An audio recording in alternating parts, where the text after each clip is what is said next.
박수로 환영해 주십니다.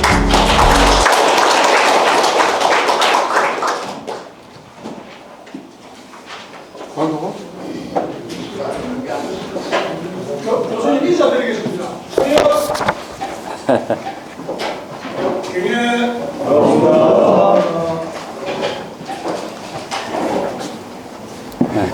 반갑습니다.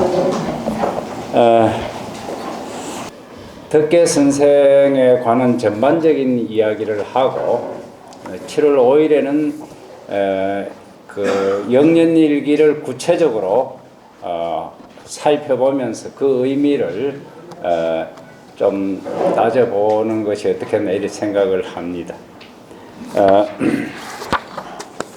이 책으로 말하면 좀 뒤쪽에 있지요. 310쪽 310쪽에 있는데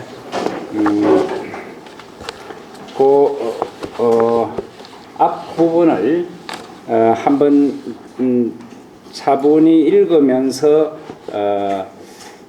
제가 필요한 부분은 설명을 하도록 하겠습니다. 310페이지. 덕계 오건 선생은 1521년에 태어나서 1574년에 돌아가셨는데 남명 선생이 1501년에 태어났어요. 그러니까 남명 선생보다 20살 적습니다. 그리고 남명 선생은 1572년에 돌아가셨는데 이분은 74년에 돌아가셨으니까 20년 후에 태어났는데 돌아가시기는 2년 뒤에 돌아가셨어요.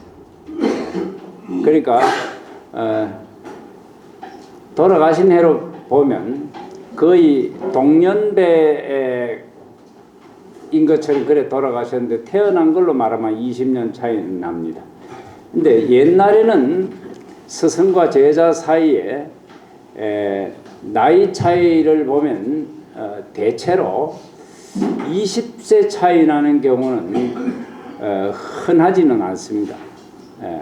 대개 30세 이상 차이 납니다. 왜 그런가 하니까 그 스승과의 나이 차이가 10살 정도 나기도 하고 9살 뭐 차이 나기도 하고 그렇지만은 크게 되는 인물들은 나중에 큰 선생을 찾아가서 그 제자가 되기 때문에 그 나중에 후세 이름 나는 것은 그 큰 선생의 제자라고만 알려져 있습니다. 그러니까 그 큰 선생하고 나이 차이는 되게 좀 많이 납니다. 그러니까 어릴 적에 우리도 오늘날 뭐 보면 자기 집에서도 글을 배우고 자기 뭐 요 이웃집에 있는 형님한테도 뭐 물어볼 수도 있고 그렇지만은 나중에 이제 큰 학자가 되고 이러면 그분을 자기 일평생의 스승이라 이런 말 안 하고 딴 사람을 이야기하지요. 그런 것처럼 젊은 시절에 스승이 없는 건 아니지만 그분을 자기 일생의 스승이라고 이야기하지는 않고 일생의 스승을 말할 적에는 자기가 어느 정도 학문이 이루어지고 난 뒤에 20살 이후에 찾아가서 제자가 되는 이런 경우가 많은데 20살 정도에 가서 찾아뵙는 분보다는 그 이후에 한 30살 이후에 가서 찾아뵙는 경우가 많기 때문에 대개 한 30살 정도는 차이 나는데 이 덕계 선생의 경우는 20살 차이 나면 그 이제 남명 선생의 제자들 가운데서는 제자들 가운데서 나이 많은 제자들이 지금 그 기록으로 남아 있는 남명 선생 제자가 한 135명 정도 남아서 지금 전해지는 건 그 정도입니다.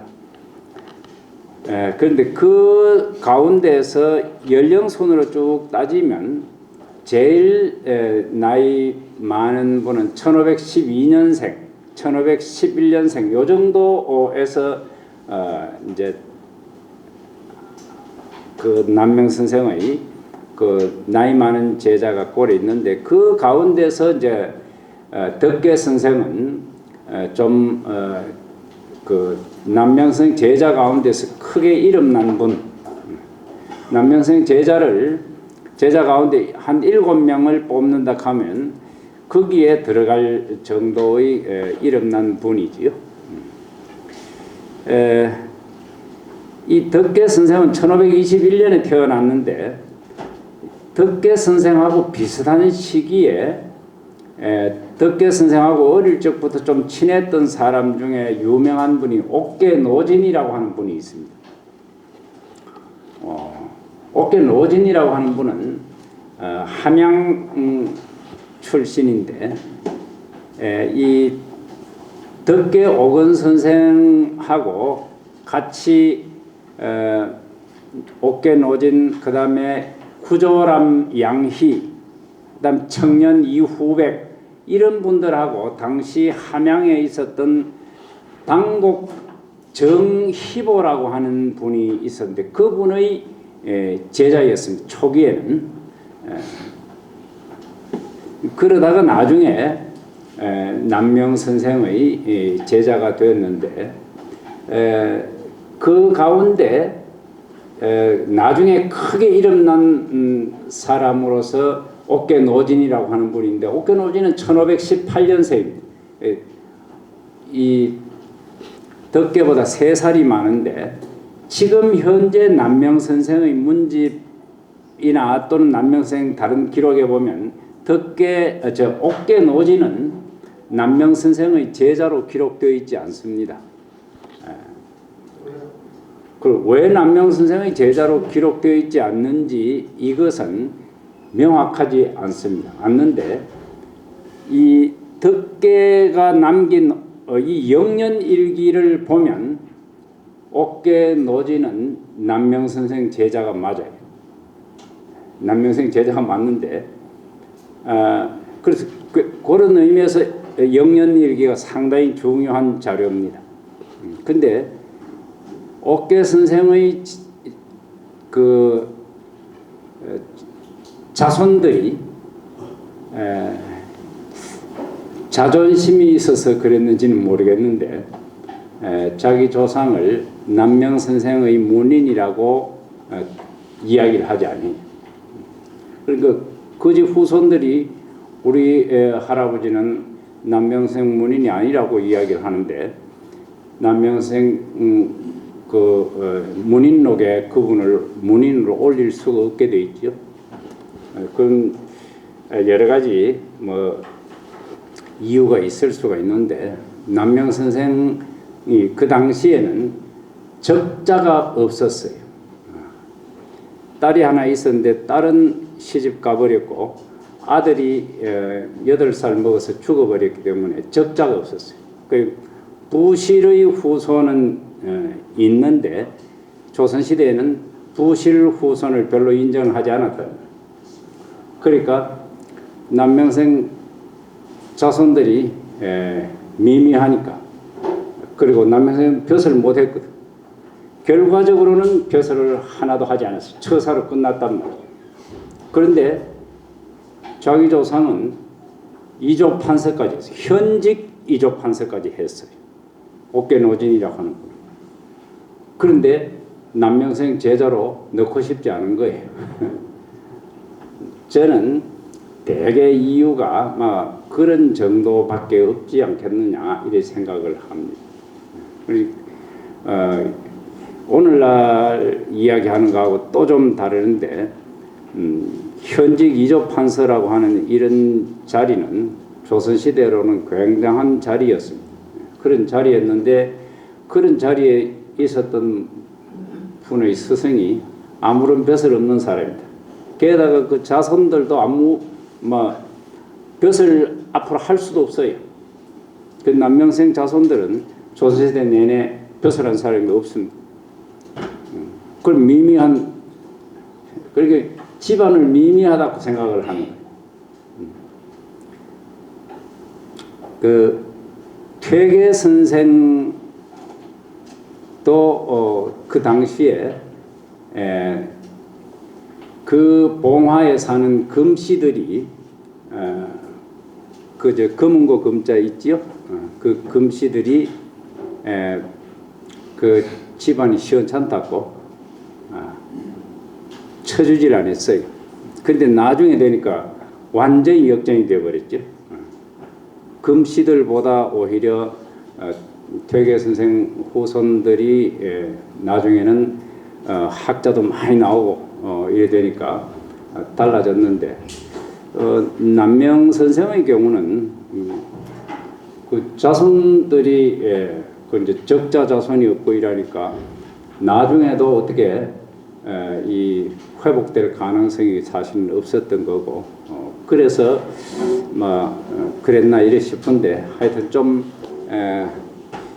그런 점은 뭐 이런 자리에서 꼭 이야기하기는 좀 그렇긴 하지만은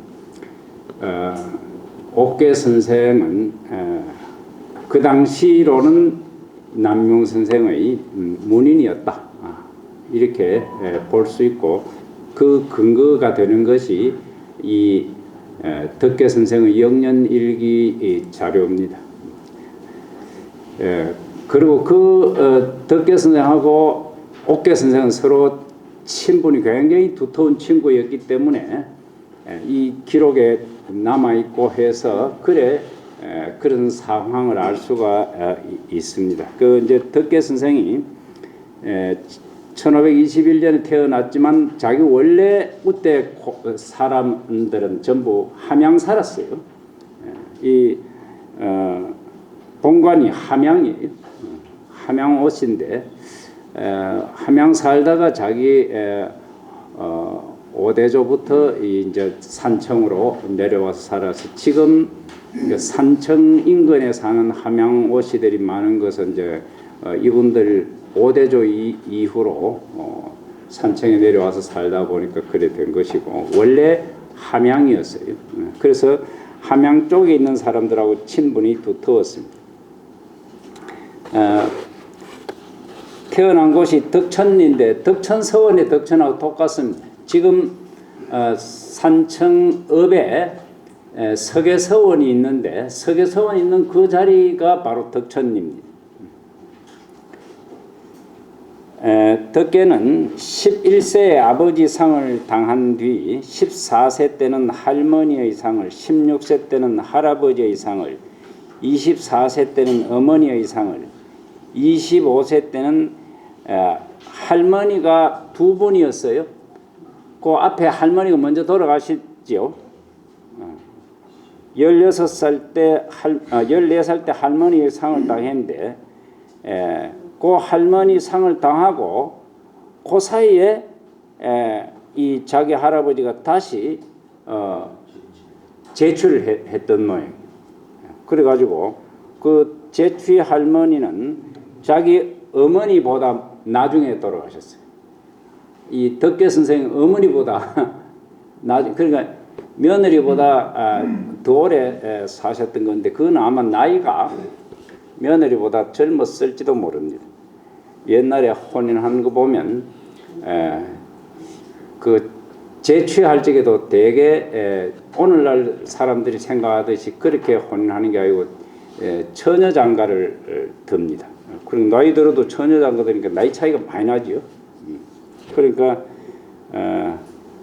그 할머니 그 석시의 상을 그 어머니보다 뒤에 석시상을 당했는데 이렇게 상을 당하여 27세 때 복을 마칠 때까지 5년 정도의 시간을 빼고는 줄곧 상복을 입고 있었으므로 과거 공부를 본격적으로 할 수 없었습니다.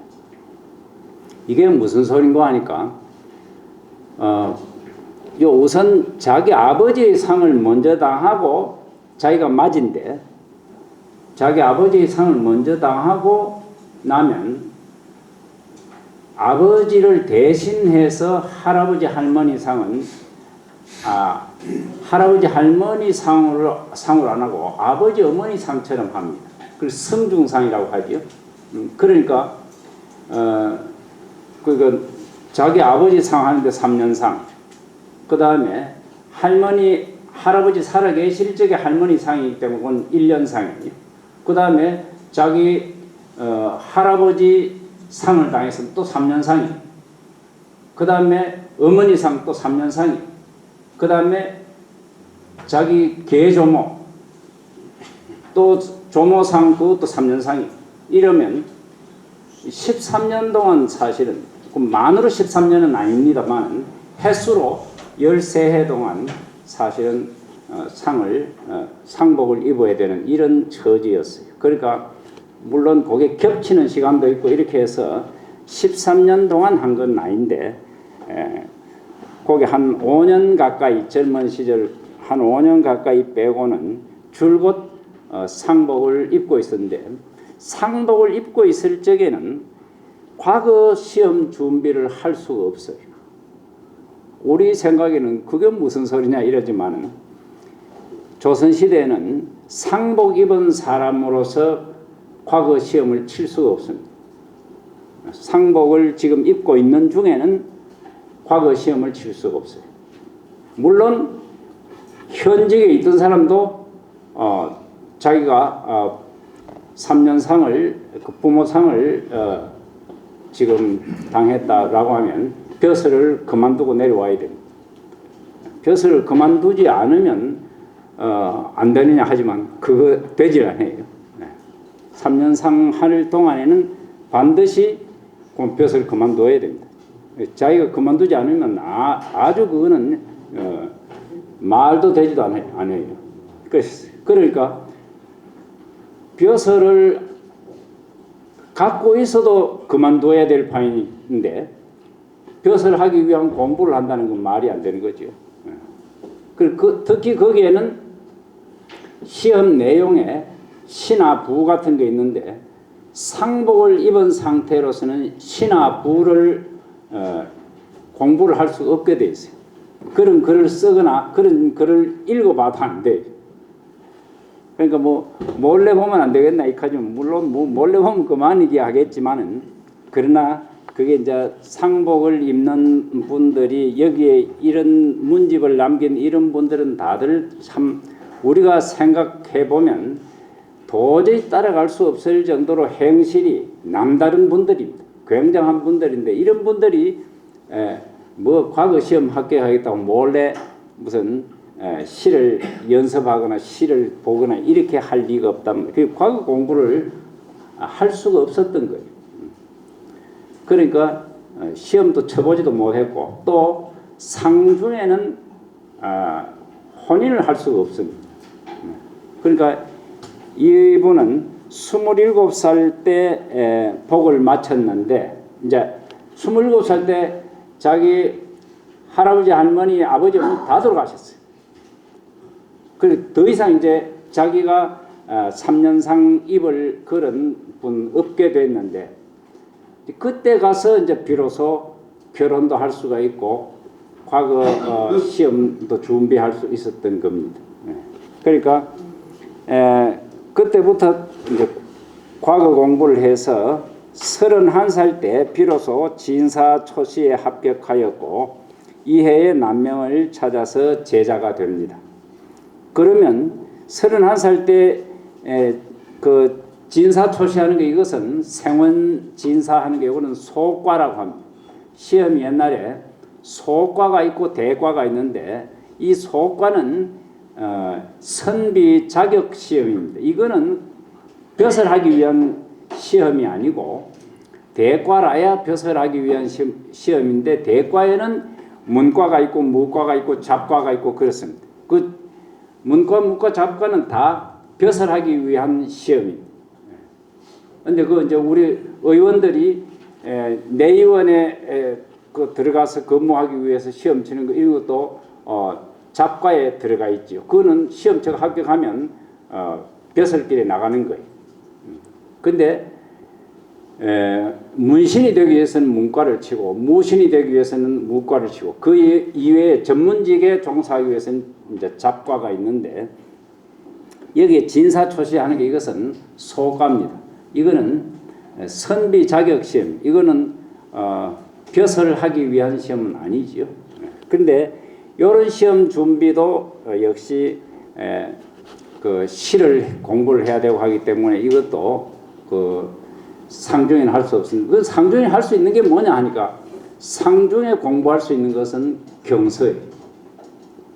그래, 경서는 상중에도 얼마든지 공부를 할 수 있고, 그리고 오로지 볼 수 있는 경서밖에 없습니다.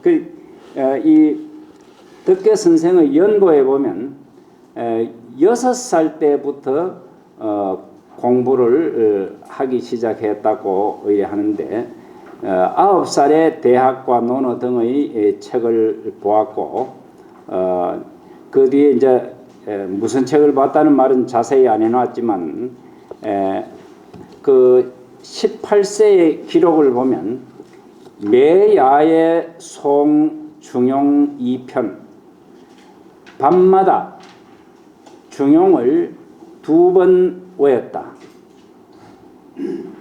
수독타서나 비록 다른 책을 읽지만은 혹제 창졸지제 여겨시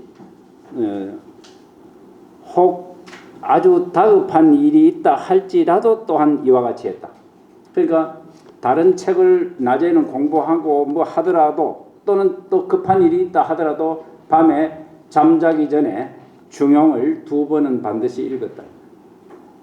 이 다른 기록에 제가 보니까 덕계 선생은 1년에 이 중용을 1000번은 읽었다는 거예요. 그러니까 365 곱하기 2 하면 750번 정도, 730-40번밖에 안 되는데 1000번은 내려가지 않는다.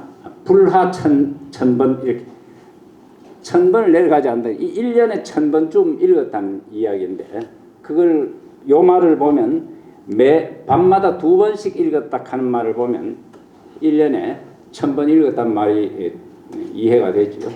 그리고 이 중용 대학 중용을 읽기 시작한 지가 12살쯤부터라고 보면 30년 이렇게 퇴계 선생한테 찾아간 해가 1563년인데 그때는 43살쯤 됩니다. 근데 그때까지 치면 한 30년 본 건데 30년 보니까 한 3만 번은 적어도 안 받겠습니까?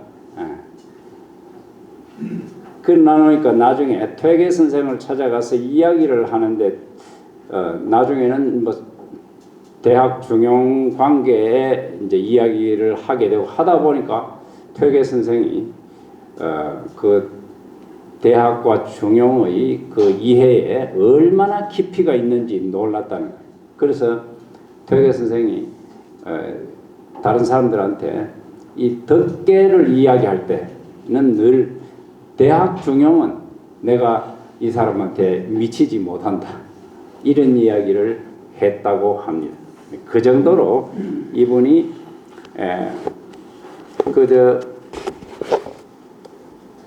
기록에 책이 떨어진 책이 중용 한 권이 있어가지고 그거 말고 별로 볼 게 없어가지고 상중이고 이래서 맨날 그것만 봤다는 이야기도 합니다.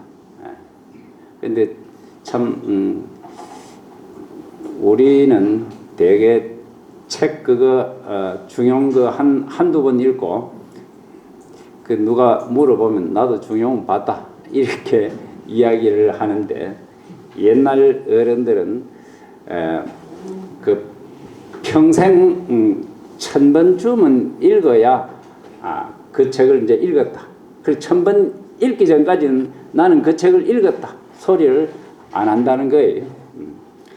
전에 제가 한번 대구에 배동환이라고 하는 호가 백전데 그분에 대한 이야기를 들었는데 그분이 서경을 아주 잘 이야기하다 보면 인용을 하고 뭐 잘 외우고 그래 해서 제자들이 그래 이제 선생님 서경 좀 배우겠습니다. 가르쳐 주십시오. 이래 이야기하니까 난 서경을 잘 몰라. 내 서경 안 읽어봤어. 하면서 극하더라는.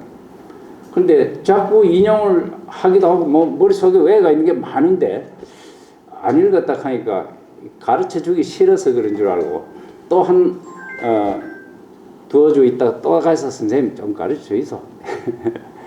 그러면 가르쳐 주기서 주기 싫어서 하는 줄 알고 그랬더니만 내가 아직 못 읽어봤어 하면서 그렇게 세 번째 그래 또 이야기하니까 그래 그분이 이 사람들이요 내가 아직 안 읽었다니까 하면서 그러면서 선생님 잘 외우고 그러는데 뭘 안 읽었다 합니까?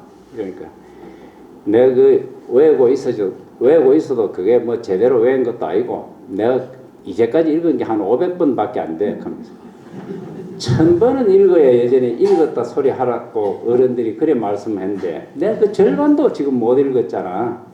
근데 어떻게 그래 읽었다 하겠노? 이러면서 내가 그 여러분한테 가르쳐 줄 수 있는 건 안 돼. 읽어야 그래도 뭐 가르쳐 줄 수 있지. 이렇게 얘기해요. 그 나머지는 그분이 1000번 더 읽었기 때문에 물어보면 가르쳐 주기도 하고 뭐 거기에 가서 배우기도 하고 그랬는데 서경은 안 가르쳐 주더라는 거예요. 1000번 못 읽었다고. 근데 근래 분이 그분이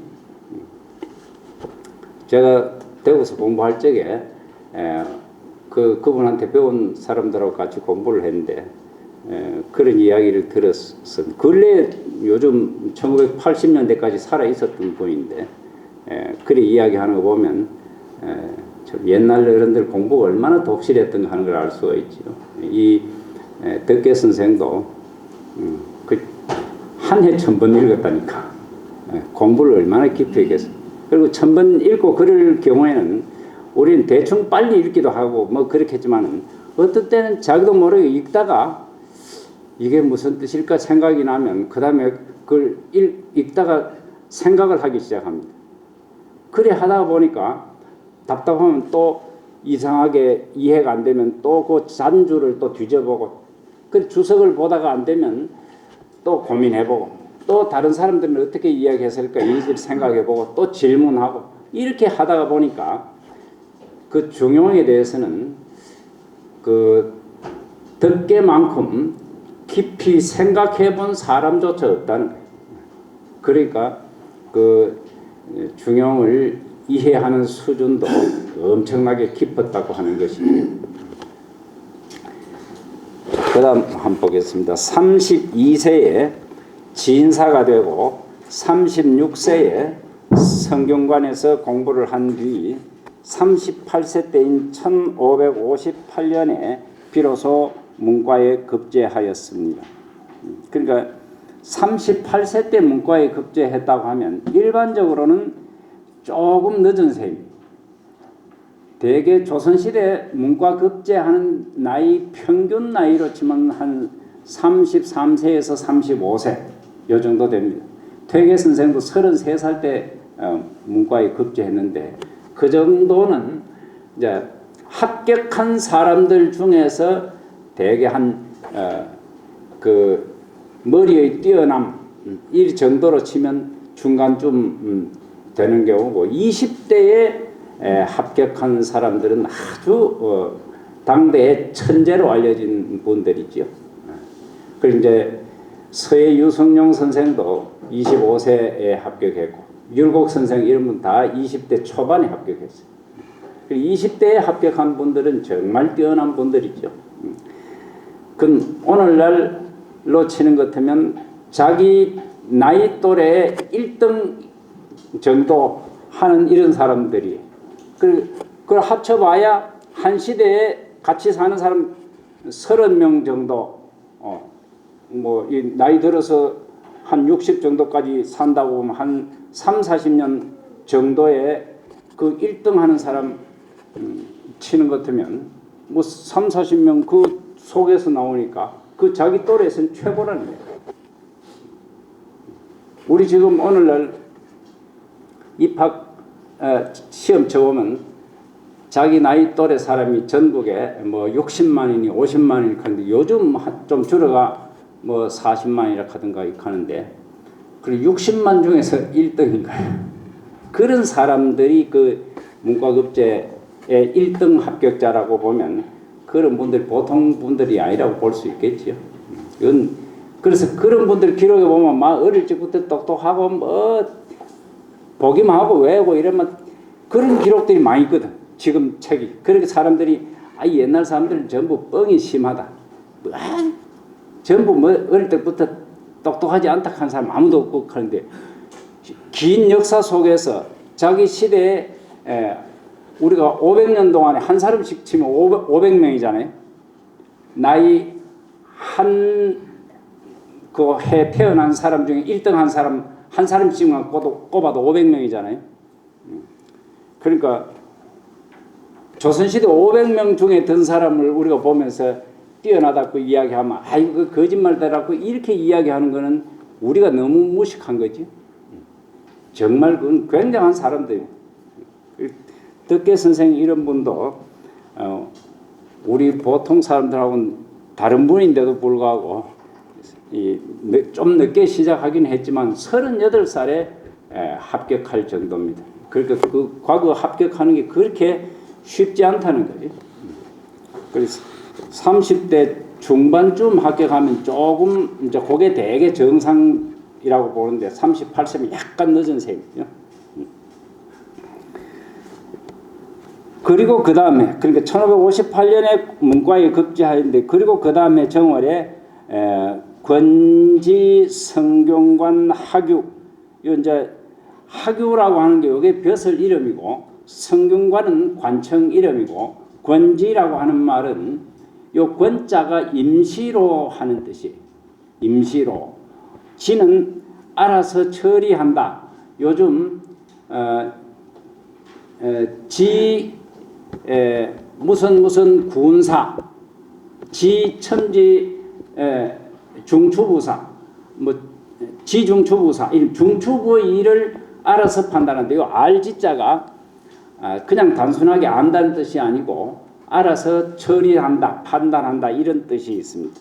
그래서 권지하는 말은 임시로 일을 맡은 것을 권지라고 하고 성균관 학유하는 게 이제 학유가 벼슬 이름인데 학유라는 벼슬을 임시적으로 받습니다. 요거는 이제 과거 급제한 초기에는 임시직으로 벼슬을 줘요. 요즘 말하면 마치 뭡니까 수련하는 그 과정 뭐라 하죠? 인턴 레지던트 하듯이 수습 수습 행원 이렇게 제가 예전에 은행에 다녔는데 은행에 석 달 동안 수습 행원 가는 게 있어요. 은행에 딱 들어가면 석 달 동안은 무조건 수습 행원입니다. 근데 수습하는 그거 갔으면 이제 권지라고 하는 게. 그리고 임시직이라는 뜻이에요. 그래가지고 그거 잘하는가 보고 그 다음에 이제 더 잘하면 다른 벼슬을 또 주기도 하고 그랬는데 권지 성균관 학유라는 벼슬을 띄고서 성주훈도에 보임되었습니다. 이 성주훈도라는 말은 성주라고 하는 고을에 이 향교의 교육을 책임지는 사람입니다. 근데 여기 진주 향교에도 이제 훈도가 오고 또는 이제 벼슬이 좀 높을 때는 교수라고 칭하는데 훈도와 교수는 훈도가 좀 낮고 교수가 약간 높은데 그래봐야 교수가 7급 정도밖에 안 됩니다. 7품밖에 안 됩니다. 옛날 벼슬로 치면 교수는 아주 낮은 벼슬아치입니다. 요즘 대학 교수를 좀 그럴듯한가 이래 생각하고 자리도 좀 대접도 잘해주고 그렇지만 옛날의 교수는 교수의 직책이 7품 정도밖에 안 됐습니다. 근데 종이 있고 정이 있고. 예? 종이 있고 정이 있고. 종이 있고 정이 있는데 제일 낮은 벼슬이 이제 종구품이고 그 다음에 정구품, 종팔품, 정팔품 이렇게 해서 종이 더 낮고 정이 좀 높아요. 근데 구품에 종이 있고 정이 있고 팔품에도 종이 있고 정이 있고 칠품에도 종이 있고 정이 있습니다. 교수님은 정이 있고 정이 있고. 제가 지금 그거 확실히 기억을 못 하겠어요. 그 인터넷에 뒤져보면 금방 나옵니다. 제가 잘못 이야기하면 이거 엉터리로 말했다 그래 금방 편합니다. 그런데 18개 품계가 있습니다. 그러니까 구품을 종과 정으로 나누면 18개인데 18개 중에서 6품 정도 이하는 그건 뭐 벼슬이 아주 낮은 벼슬이라고 치고 6품은 넘어가야 옛날에도 등록이라고 6품이 올랐다 이렇게 해서 그거를 6품 중에서 괜찮은 자리는 현감입니다. 지방직으로서 현감이. 그리고 현감하는 게 요즘 말하면 조그마한 고을의 군수예요. 근데 그쯤 되고부터 이제 그걸 이제 좀 벼슬이라고 했다고 이까지 나머지는 그 벼슬을 별로 인정을 안 할 정도인데 게다가 향교의 교수나 훈도 이거는 문과에 급제한 사람들은 대개는 무슨 핑계를 대고라도 안 갑니다. 그거 안 하려고 해요. 내가 기껏 훈도하려고 공부했나 이래 생각을 한다. 그래서 이 지방의 훈도로 발령이 났을 적에 나가는 사람은 상당히 그 공부에 뜻이 있는 분들이, 그리고 출세에 뜻이 있는 분들은 무슨 핑계를 대고 몸이 아프니 뭐니 이렇게가 그만 벼슬 안 나가고 있습니다. 지방으로 안 나가요. 그 사직을 연세가 드시면 사직을 그리고 이제 학리 자기가 태어난 곳을 가서 자기 가문 운중이나 그 마을을 위해서 문제를 드리기 위해서 자신에서 학교를 짓거나 선언을 지어서 가르치기도 하신다. 그렇죠. 그거는 이제 얼마든지 하는데 벼슬을 높은 벼슬을 하고 있다가 이제 벼슬을 그만두고 시골로 내려오면 그 글 배우러 오는 사람들이 많으면 그 사람들한테 글 가르치고 뭐 이런 거는 하는데 벼슬길에 나가가지고 젊은 시절에 출세를 해야 되는데 중앙관직에 있어야 돼요. 오늘날도 마찬가지지만 임금 옆에 있어야 출세를 할 수 있는. 그런데 지방에 자꾸 내려가 보면 임금 눈에 안 띄면 출세를 못하기 때문에 어지간하면 안 가려고 해요. 그러니까 이제 지방 군수나 무슨 현감 이런 그 자리로 어지간하면 잘 안 가려고 해요. 그러니까 가도 아는 사람한테 빨리 불러다오라고 자기가 이야기해놓고 가가지고 2년도 안 되고 올라가고 이렇게 합니다. 그래야 그게 이제 출세한다고. 오늘날도 막 되게 그렇지요. 중앙직에 있어야 출세한다고 생각해요. 근데 공부하는 사람들은 그런 출세에 이제 꼭 생각이 없기 때문에 이제 벼슬길에 나가기는 나가지만 이런 자리에도 있습니다. 그러니까 덕계 선생이 성주향교에 훈도로 간 것이 성주 지역의 학자들이 나중에 대거 나오게 되는 배경이 됩니다. 오늘날 우리가 아는 사람 중에서 동강선생, 한강선생 한 남명문인 있지요. 그 동강선생, 한강선생이 성주 사람인데 그분들이 덕계가 훈도로 있을 당시에 덕계에게 배웠던 분들이 동강과 한강이.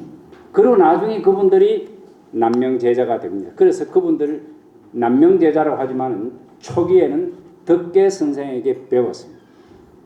그런데 이제 그분들은 아주 이름난 분들이지만 그 이외에도 성주에 학자들이 많이 배출이 되고 그 영향으로 그 뒤에도 학자가 많이 배출된 건데 사실은 이 덕계 선생과 그 당시에 성주 목사를 했던 금계 황줄량이라고 하는 분이 있었는데 금계 황줄량은 이 퇴계 선생 제자예요.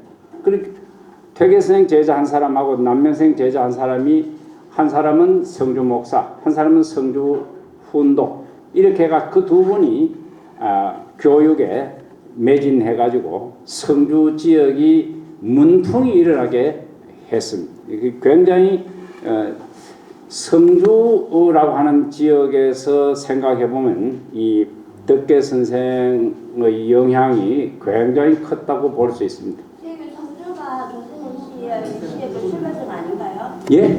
성주가 조선인 시의 고강도의 출발점이 아니신가요? 저는 그렇게 알고 있어요. 조광조요? 아니, 그 성주가 예. 성주 이씨가 조선에 진짜 그첫 이씨 무슨 그 빨상기가 아닌가 저는 그렇게 기억하고 적는 거. 성주이 씨, 예, 이제 이분이 성주 훈도로 보임되었는데 성주 훈도로 보임되기 이전에 이분이 이제 성주 훈도로 보임될 적에는 나이가 39살 돼서인데 이분이 결혼을 언제 하냐면 28살 무렵에 결혼을 해요. 28살 무렵에 결혼하는데 결혼을 누구하고 하느냐 하니까 성주이 씨하고 해요. 근데 그 성주이 씨가 오늘날 족보를 보면 벽진이 씨로 되어 있습니다. 근데 옛날에 그 벽진이 씨, 성산이 씨, 그다음 경산이 씨, 그다음 농서이 씨, 그다음 광평이 씨 이런 이 씨들이 전부 그 과거 시험 칠 적에는 본관을 성주라고 써요. 그건 무슨 소린가 하니까 그분들은 성주를 자기 본관으로 쓰고 있어요. 그런데 그분들 조상끼리는 서로 맞아떨어지지 않아요. 같은 조상이 아니에요. 여기 진주역에 진주정씨가 많이 있지만 진주정씨가 조상이 다 같지가 않지요. 진주정씨가 8집이 있다고 8정이 있다고 제가 들었는데 그 8집이 조상 맞춰보면 맞아떨어지지 않아요. 그 하씨는 삼하라고 세 집이 있는데 그 조상이 안 맞지요. 그 촌수를 댈 수가 없어요. 각자 따로 촌수를 댈 수밖에 없는데 그런 것처럼 성주도 이 씨가 6집인데 6집 성주의 6집은 서로 혼인을 해요. 그리고 조상이 다르다고 생각하고 서로 혼인을 하고 있어요. 그러니까 계속 성주라고만 하는 걸 쓸 수가 없어요. 과거 시험 칠 적에는 그래 하지만 그래 서로 혼인하면서는 성주이 씨가 성주이 씨하고 혼인했다 이렇게 표현을 안 해요. 그리고 상대방은 다른 이씨로 표현을 해요. 그런데 이 집안은 지금으로 말하면 이제 벽진 이씨 족보에 들어가 있는 부인데 그 당시 다 성주이 씨라고 해서 이제 성주이 씨인데 한강의 그 외가도 바로 이 집이 그 한강 선생의 아버지가 성주이 씨하고 혼인해서 성주에 정착하게 되었어요. 그런데 그 마을이 어디냐 하니까 성주에 유촌이라고 하는 마을, 버들유자 마을촌자 유촌이라고 하는 마을인데 그 유촌이라고 하는 마을을 크게 치면 사월리예요.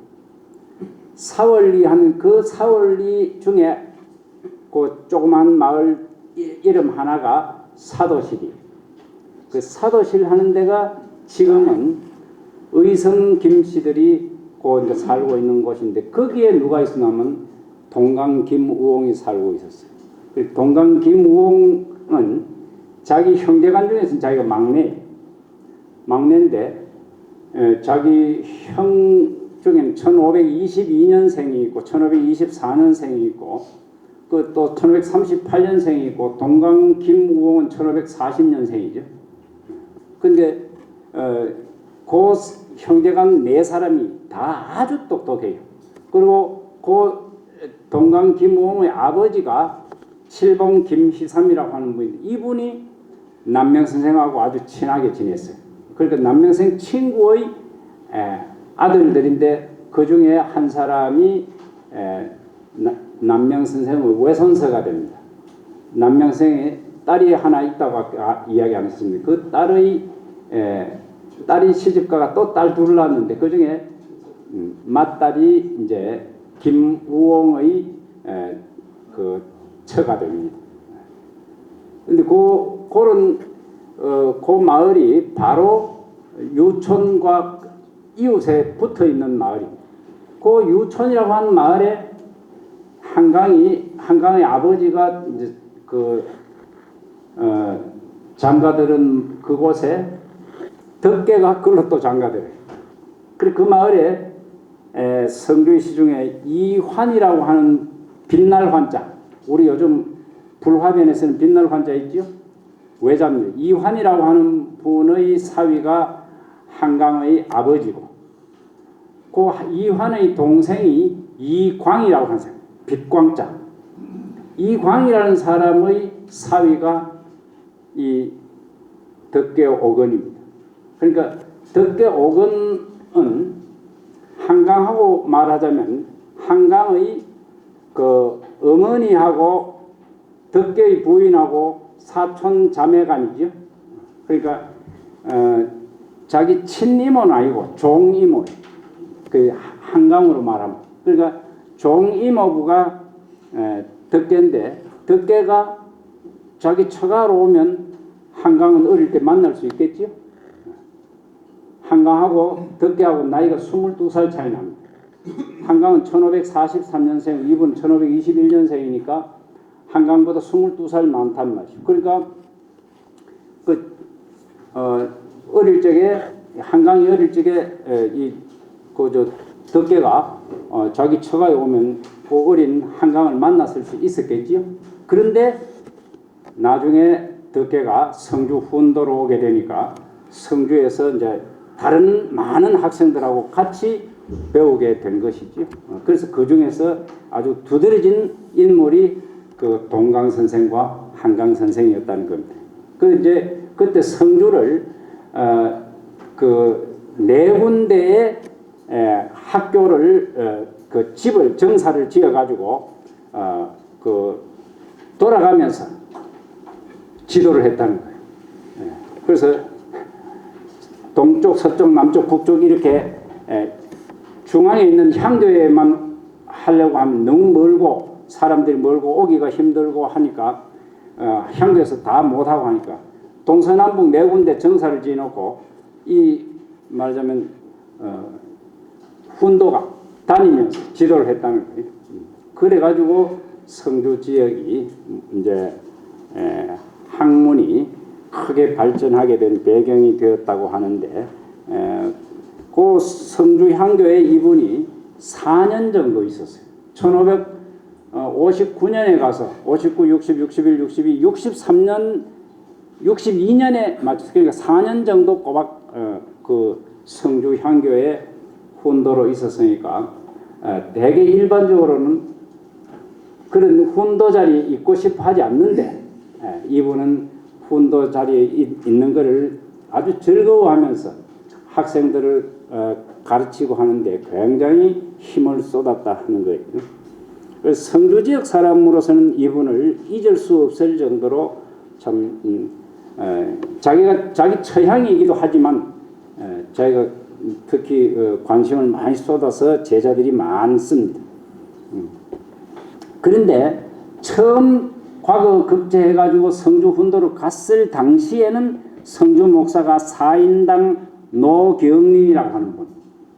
이 노경린이라는 분이 이제 그만두고 난 뒤에 아까 이야기한 황금계 황주량이라는 분이 또 목사로 이어서 옵니다. 근데 이 사인당 노경린 이분은 성주 목사의 재직 중인 1557년에 율곡 이일을 사위로 맞아들이는데 이 율곡 선생의 장인이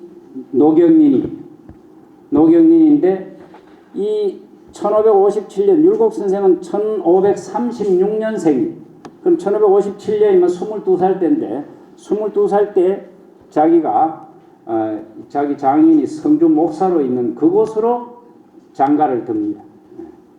그래서 영년일기에 율곡을 자주 만나는 기록이 있는 것으로 보아 1560년 노경린이 이임할 때까지 율곡이 자주 성주로 출입하였고 이때 덕계와도 자주 만났던 것으로 보인다. 공부하기 좋아하는 사람들이니까 이때 자주 만났기 때문에 나중에 1566년 그 무렵에 여기서부터 한 5, 6년 뒤에 서울에서 벼슬살이 할 적에 자주 만난 기록이 있다는 거예요. 노경련의 후임으로 금계 황줄량이 목사로 부임해 왔습니다. 4인당 노경련이 앞에서 영동서원을 건립하여 문풍을 일으켰고 호학하는 덕계가 훈도로 부임하여 유생을 4등급으로 나누어 교육하였고 그 뒤 퇴계의 문인인 금계 황줄량이 목사로 부임하여 공무의 여가를 이용해서 덕계와 함께 주서저료를 강론하는 등의 일로 해서 성주 지방의 문풍이 크게 진작되었습니다. 42세 때 성주 훈도를 사임하고 43세 때 도산으로 퇴계를 찾아가서 심경과 근사록을 질정하였고 연평 문답지리, 연평은 주자의 서성의 호가 연평입니다. 연평 문답은 주자와 주자의 서성 연평이 묻고 답하는 것을 기록한 게 연평 문답지리입니다. 이 덕계는 연평 문답인데 거기에 대한 지리 요것을 이제 그 덕계 선생이 그 퇴계 선생을 찾아가서 질의했던 것이 연평문답 질의라고 한 것인데 그 글을 남겼습니다. 덕계는 금계를 만난 이후로 퇴계를 사사하게 되었고 그 뒤 퇴계 문인과 광범위한 교제를 하게 되는데 동방급제한 약포 정탁이 1561년에 진주 교수로 있으면서 남명문화에 출입한 이후 덕계와 약포는 특히 가까이 지낸 것으로 보입니다. 이게 이제 1561년에 약포 정탁이라고 하는 분은 퇴계 제자인데 이 진주 이 교수로 부임을 합니다. 진주 교수로 부임해가지고 그 당시에 남명 선생이 덕산에 있었어요. 진주 관할입니다. 그래 자기가 남명 선생을 찾아가서 제자가 됩니다. 그래서 퇴계 제자가 남명의 제자가 되었고 또 덕계는 남명의 제자로서 퇴계 제자가 되고 그랬던 것이죠. 또한 덕계가 서울에서 주로 성균관의 말단 관리로 있으면서 생활하는 동안 많은 사람에게 학문하는 사람으로 알려진 것으로 보입니다. 나중에 학자로 명성을 떨치는 율곡이이, 동강김우홍, 겸암유울룡, 서해유성룡, 한강정구 등이 덕계의 서울집을 자주 찾는 이들이라는 점이 이를 웅변적으로 말해주지 않는가 합니다. 영년일기는 덕계가 교제하고 있는 인물이 누구인가 하는 점과 이들과 어느 정도 친밀한 관계를 유지하고 있는가 하는 점을 잘 보여줄 뿐만 아니라 이러한 교제가 어떠한 의미가 있을 것인지에 대해서도 시사해 주는 바가 크다고 할 수 있습니다.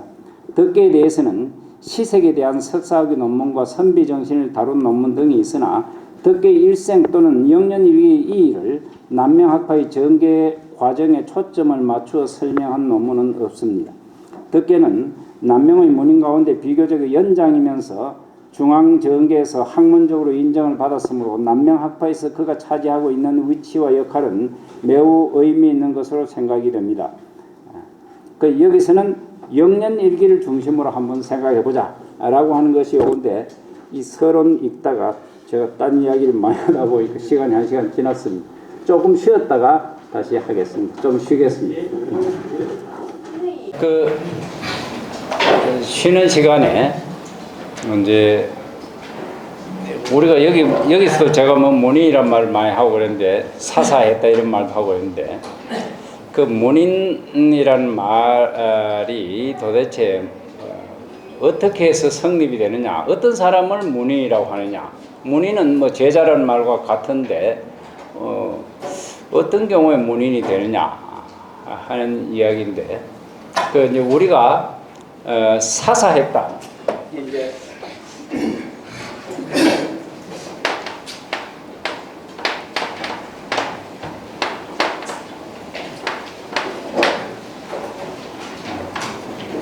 이제 서성사자하고 일사자를 절에 쓰면 저거를 우리는 사사라고 이야기합니다.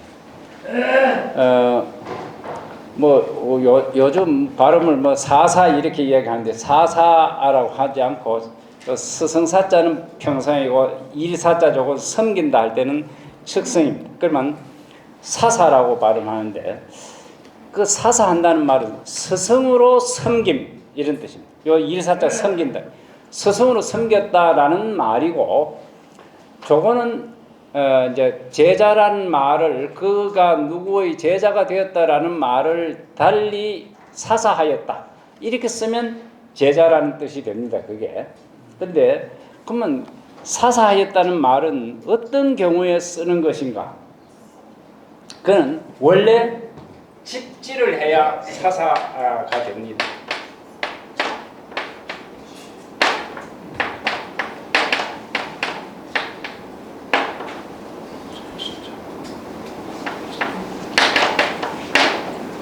진짜가 이게 맞나? 집지, 이게 예물지자입니다. 그 집지는 예물을 잡는다. 이거 예물을 잡는단 말인데, 예물을 잡는다는 말은 예물을 잡고 가서 스승에게 바치고 스승이 그것을 받아주면 제자가 되는 겁니다. 근데 그거는 오늘날은 학교에 입학하면 그 학교에 입학생이 되고 그리고 누구한테 배웠다 이렇게 되는데, 오늘날은 사실은 옛날 조선시대처럼 사제 관계가 그렇게 성립된다고 보기는 힘듭니다. 왜 그러냐니까 그 학교에 누가 있는지를 보고 가는 게 아니고 그 학교에 점수 맞춰 가잖아요. 그 학교에 점수 맞춰 갔는데 가보니 그 선생님이 있더라는 거예요. 그러니까 그거는 사제 관계가 제대로 성립되는 건 아닙니다. 그런데도 이제 나중에 석사과정, 박사과정 가면 그래도 그때는 이제 공부를 제대로 하면서 내가 누구를 스승으로 삼아야 되겠다 이렇게 생각할 수도 있기 때문에 석박사 과정쯤 되면 이제 그렇게 말해도 약간은 통할 수 있습니다만, 엄밀하게 말하면 다른 학교에 있는 내가 그분한테 가서 제자가 될 수가 없잖아요. 그러니까 오늘날은 좀 입장이 좀 다른 건데, 옛날에는 자기가 찾아가서 배우고 싶은 사람한테 갑니다. 가는데 예물을 들고 가요. 예물이라는 게 옛날에 일반적으로 기록된 거에 의하면 육포 한 묶음을 가져갑니다. 요즘 말하면 한 10만 원쯤 될란지 모르지요. 그런 정도의 예물을 딱 가지고 가서 그 자기가 온 사정을 이야기하고 그래 그 상대방에게, 그 선생님에게 우리 아버지가 이러이러한 연유로 가서 선생님을 모시라고 해서 제가 왔습니다. 이러면서 아버지 편지도 내놓고, 그러니까 허락을 받아야 돼요. 처음에는 사양을 하기도 하고 막 그래 하는데, 그러니까 허락을 받으면 그날 하든지 아니면 그 다음날 하든지 식을 합니다. 식하는 게 다른 게 아니고 요즘 말하면 입학식 비슷한 건데, 상에다가 육포를 올려놓고 절을 딱 하면 곧 이제 그거를 스승이 받아가면 그 이제 제자 사제관계 성립되는 거예요. 그래 되면 그 이제 말은 정식으로 사사한 거예요. 그래 집지해서 사사한 경우가 정식으로 문인이라고 합니다. 이제 우리가 말하는 이 문인, 이 문인하고 같은 말이 문하인 또는 문생 이런 말하고, 뭐 제자라는 말도 쓰기는 쓰기요. 저거는 제자라는 말은 아우제자 아들자자인데 마치 자기 어떤 집안의 아우 같은 사람, 아들 같은 사람 이런 뜻입니다. 제자는 원래 아우와 아들 된 사람을 제자라고 합니다. 제자를 다른 말로 자제라고도 하죠. 제자를 자자를 앞에 쓰면 자제가 되지 않습니까? 어느 집안의 자제다 이런 말인데, 자제나 제자나 같은 말입니다. 근데 그 자제는 원래 어떤 집안의 아들이나 어떤 집안에 아우되는 사람 하는 그런 뜻으로, 젊은 사람 이런 뜻으로 쓰이다가 스승과 제자 이럴 적에는 그에게 배운 사람 이런 뜻으로 쓰이는데, 그거와 같은 게 문인 또는 문하인 문생입니다. 문인은 그 스승의 문에 문하에 방을 만들고 거기서 이제 숙식을 하면서 배우는 사람 이런 뜻이에요. 그래서 문하인을 하자를 줄여서 문인. 그 다음에 문하인 문인을 다른 말로 문생. 생은 공부하는 사람이라는 뜻으로서 생이라는 말을 씁니다. 그래서 문인이란 말은 약간 높여주는 말이고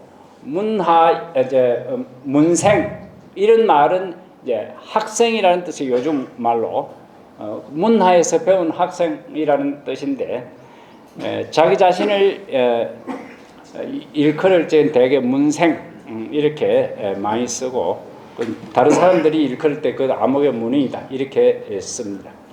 그런데 저게 집지해서 사사한 경우만 문인이라고 하면 문인은 별로 없습니다. 그리고 집지했는지 집지하지 않은지 기록이 정확하지 않습니다.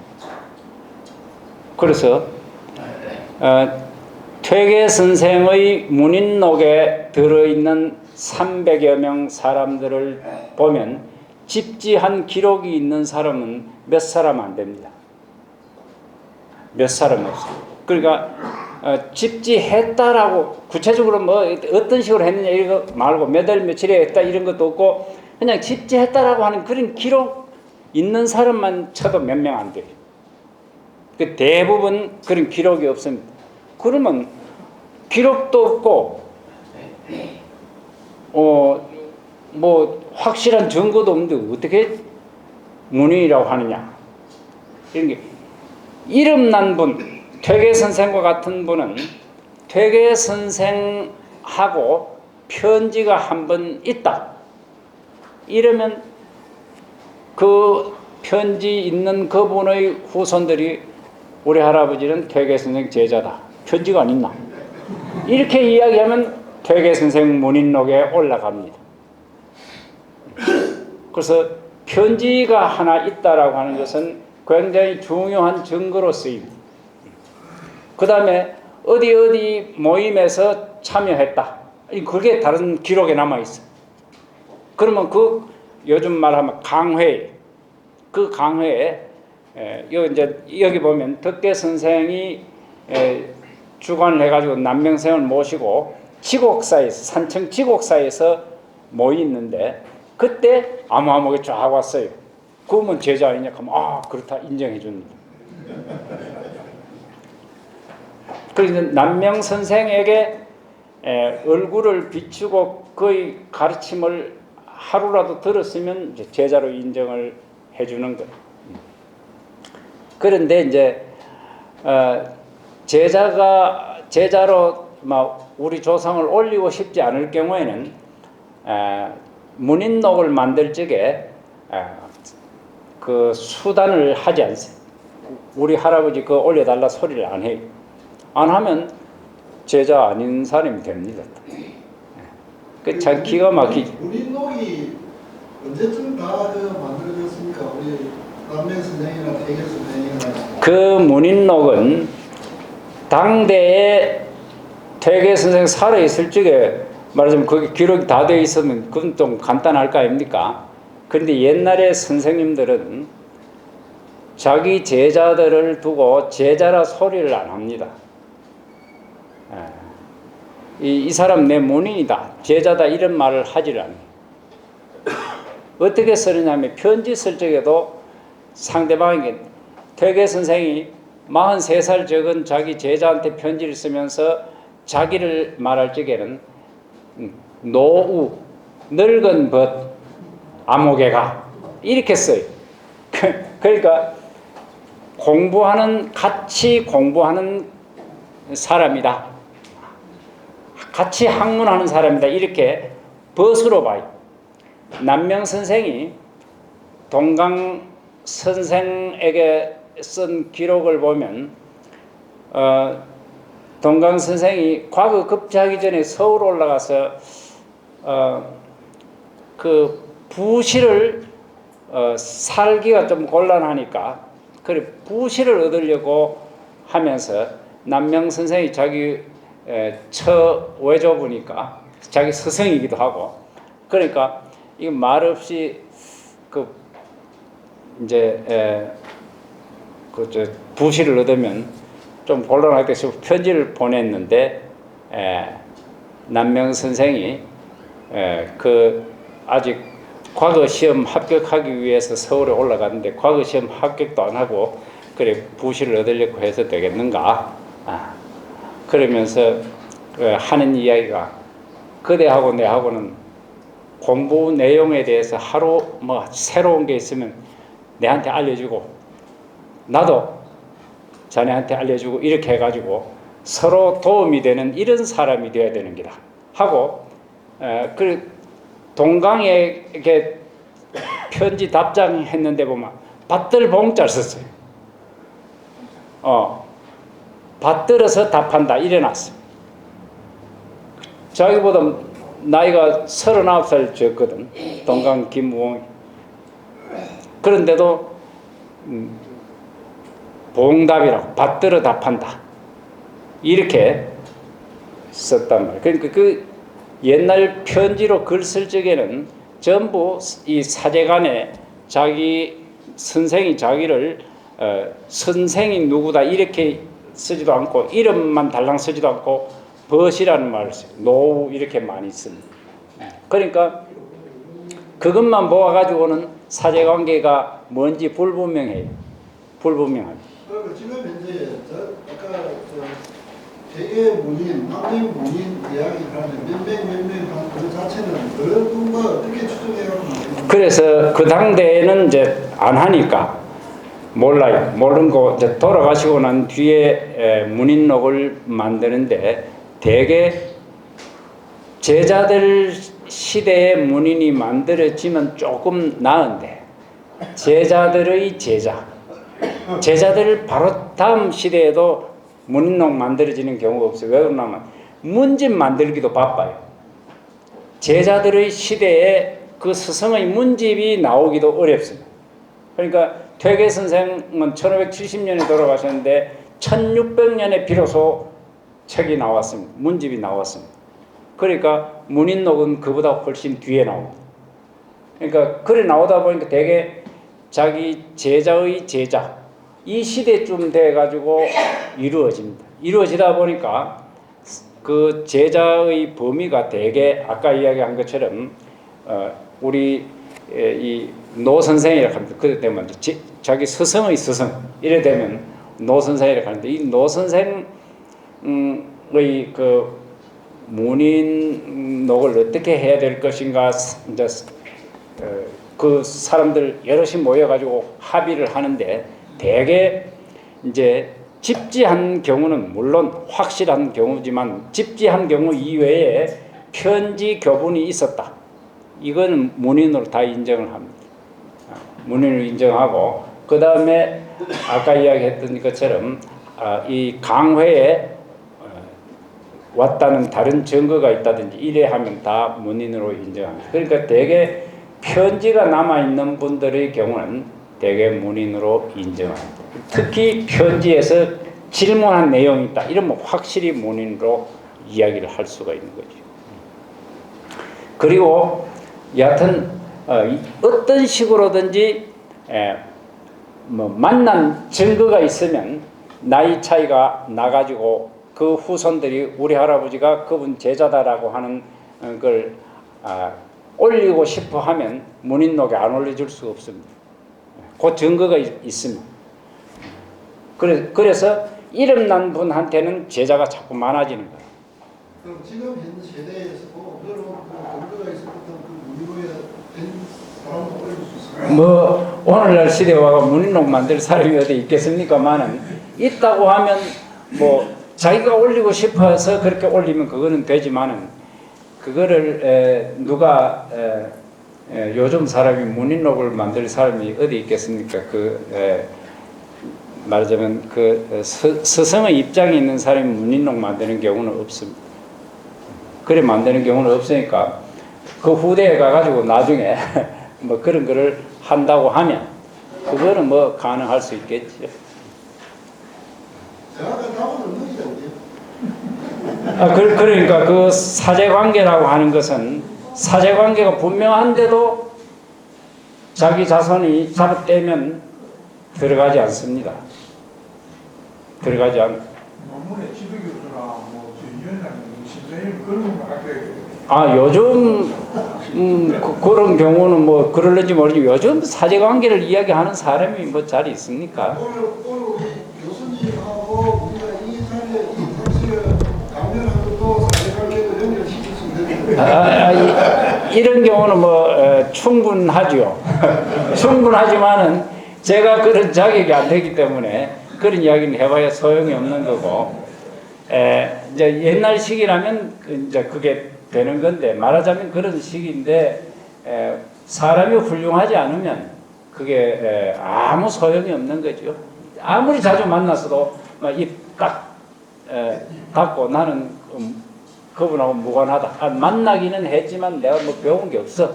이렇게 해버리지. 그걸 내가 배웠다 이렇게 이야기를 안 하는 거죠. 그 사람이 훌륭해야 돼. 사람이 훌륭하지 않으면 그 소용이 없는 겁니다. 그리고 사람이 훌륭하다는 것은 지식이 뛰어난 것이 사실은 기본이 되어야 돼. 그리고 아무리 그래도 지식이 없으면 그럼 뭐 사람 점잖은 것만 가지고는 되지도 않아요. 그리고 학문 세계에서는 학식이 바탕이 되고 그 다음에 사람이 훌륭한 경우, 옛날에도 그런 분들 밑에 이제 나도 그분 제자다라고 하고 싶어 하는 것이었죠. 오늘날에는 뭐 이런 자리에 설 수 있는 사람 많지만 이거 이 스승이라고 할 만한 사람 세상에 잘 어디 있습니까? 그냥 와가지고 뭐 입만 지금 뭐라고 떠들고 있는 건데, 여하튼 이제 옛날 우리가 스승이라고 하는 말을 어떻게 썼고 또 어떤 식으로 이루어졌는가 하는 것에 대해서는 그 정도로 말씀드릴 수 있습니다. 그 집지라고 하는 것이 있었습니다. 근데 집지를 안 하고 뭐 자주 그분 옆에 모시고 있으면서 이것저것 배우는 경우가 많이 있습니다. 그런 경우 뭐 사제관이라고 말할 수가 있지요. 그리고 스승이 2명, 3명, 4명도 있습니다. 오늘날도 뭐 물론 그렇습니다만 남명 선생에게 이제 이 덕계 선생은 처음 배웠습니다. 그런데 다시 또 퇴계 선생한테 집지를 했어요. 그리고 퇴계 선생 제자도 됐어요. 그러니까 큰 스승이 2분이죠.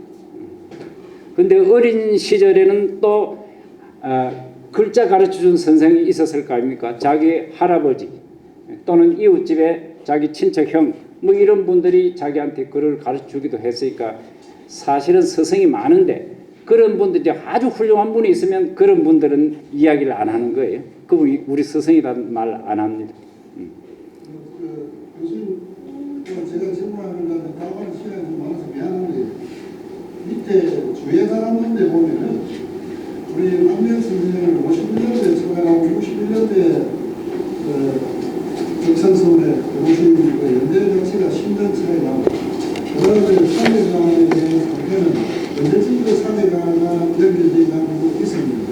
일본의 일대기로 봤을 때는 그렇게 접촉할 수 있는 기회가 남명은 별로 없는 것 같습니다. 1551년에 61년도에 우리 덕선서울을 오신 거잖아요. 남명 선생님 오신 거고. 덕산으로 들어오신 데는 예. 덕산으로 오신 적은 61년에 들어갔고 남명 선생에게 제자로 간 경우는 51년인데 51년에는 여기에 덕계 선생 연보에는 보면 1551년에 덕산에 가서 제자가 되었다 이렇게 되어 있어요. 요 연보에 보면 여기에도 그래 써놨습니까? 그래 이거 제가 잘못됐다고 썼지요? 이거 잘못된 겁니다. 그러니까 연도라고 하는 것은 굉장히 뒤에 나와요. 문제 나오고 난 뒤에 한참 뒤에 연보가 나옵니다. 그러니까 연보의 기록은 우리가 아주 그분들이 공부를 뭐 많이 하고 잘 찾아보고 이래서 연보를 적어놨기 때문에 연보는 어지간히 맞습니다만은 엄밀하게 뒤져보면 안 맞는 것도 가끔 있습니다. 그래서 이런 경우는 잘못된 거라고 제가 이제 지적을 해놓았는데, 제가 연도를 잘 기억을 하는데 그게 좀 하다가 보니까 좀 잘못된 거 이런 거를 제가 잘 좀 찾아내게 됩니다. 그래서 남명선생 연보에서도 잘못된 거 몇 가지를 제가 찾아낸 게 있습니다. 이래 있는데, 연보는 후대에 만들어지기 때문에 연보 만드는 분이 정밀하게 그 다음에 아주 치밀하게 조사하지 않으면 연보에 오류가 있을 가능성도 있습니다. 그런데 남명선생이 남긴 글이 있어요. 글이 있는데 연보하고 안 맞는 게 있어요. 그러면 뭘 기준으로 해야 되냐? 그러니까 남명선생이 남긴 글을 기준으로 해야 돼요.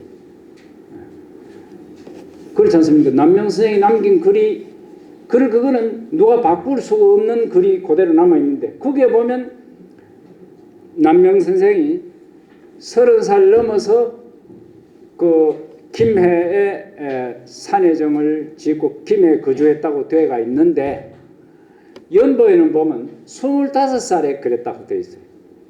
그거는 잘못된 것이죠.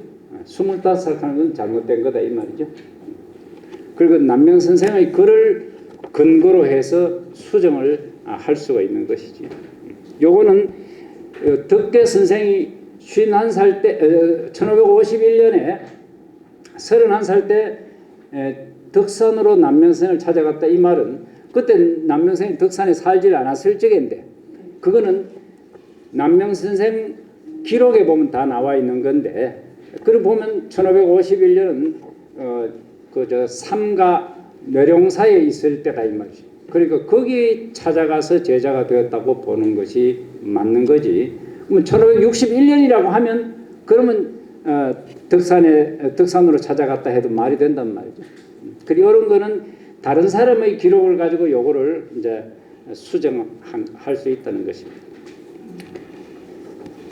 자, 그다음 그 두 번째 문집과 영년일기 간 요거를 한번 보겠습니다.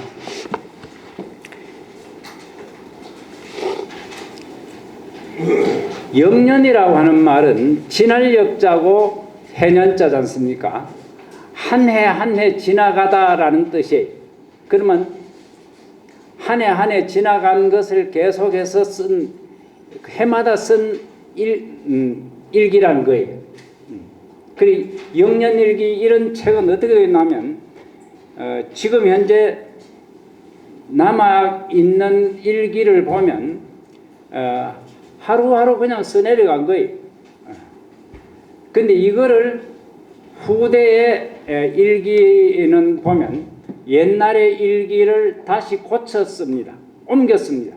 옮겼으면 그거는 칸과 이런 걸 전부 제대로 맞춰 가지고 쓰면 모양이 반듯해지는 그런 책이 되는데, 이 옛날 처음 쓴 책은 책을 묶어 놓은 채로 빈 공책에다가 그냥 쭉 써가는 거기 때문에, 그래 써가다가 잘못된 건 고치기도 하고 뭐 이래가 깔끔하지가 않습니다. 그러니까 막 휙휙 난리가 그 사이에 또 집어넣을 글자가 있으면 여러 해가 뭐 집어넣기도 하고, 그러니까 글씨 그게 깔끔하지가 않아요. 그런데 이제 후대에 옮겨 쓴 경우는 주석까지도 답니다. 거기에 뒷사람들이 좀 참고가 되게 하기 위해서 사람 이름 나오면 사람 자를 써놨는데 이 사람 이름 뭐다 이렇게 주석까지 다. 그거는 당대에 자기가 쓸 때는 그리 다 안 씁니다.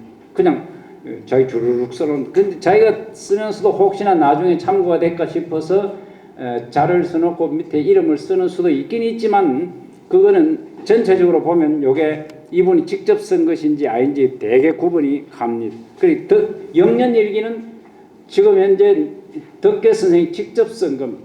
그리고 2년치밖에 안 남아 있어요. 그 이전에 것도 있었고 그 이후도 있었을 건데 지금 2년치 정도밖에 안 남아요. 65년에서 66년.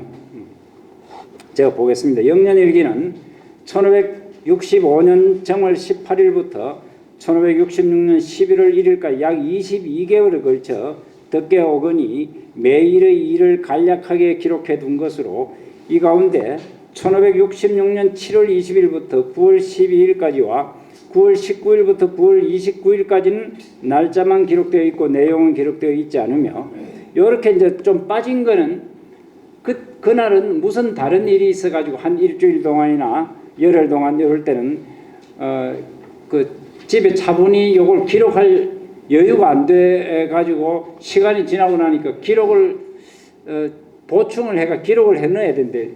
이제 열흘 전에 일어났던 일을 하나하나 기억해가 이렇게 기록해두면 아니면 메모해가 있으면 그걸 기록해 놓을 수도 있는데 그래 못해가 빠진 거예요. 빠진 게 한 두 군데 정도 있고는 거의 다 짤막짤막하지만 매일 일기가 기록되어 있습니다. 10월 13일 이후는 윤 10월 11일 및 11월 1일 이외에는 날짜만 기록되어 있고 내용은 기록되어 있지 않는 상태다. 이 기록은 반엽이란 말은 옛날에 책은 종이 큰 것을 중간에 딱 접어가지고 접은 곳이 이 바깥쪽이 되고 딱 접어가지고 이렇게 접쳐지는 요 부위가 묶여지는 부위예요. 그러니까 요 책 한 장이라고 하는 건 요즘 말로 2페이지죠. 2페이지인데 2페이지란 말을 옛날에 한 장 전체에 대해서 반을 그걸 반엽이라고 해요. 저 이파리 하나라는 뜻으로 반엽이라고 합니다. 그 전체는 이제 한 장이라고 하고 그래서 반엽이 가로 약 22cm, 세로 약 30cm 정도 크기의 한지에 매행의 글자가 대체로 29자 정도가 들어가도록 글씨를 썼어요. 한 면이 16행 정도로 되어 있습니다. 이게 이제 반드시 16행은 아니지만 대개 16행으로 되어 있어요. 글씨는 덕계가 직접 쓴 듯 쓰다가 잘못된 곳을 긋고 다시 쓰거나 덧칠하여 쓴 곳 또는 작은 글자로 추록한 곳 등이 여러 군데 있습니다. 그래서 저는 이 글이 덕계 선생이 직접 쓴 당시의 글이 그대로 남아있는 것으로 봅니다. 현존하는 덕계집에는 이 영년일기의 기록이 반영되어 있는지의 여부는 확인하기 어렵습니다.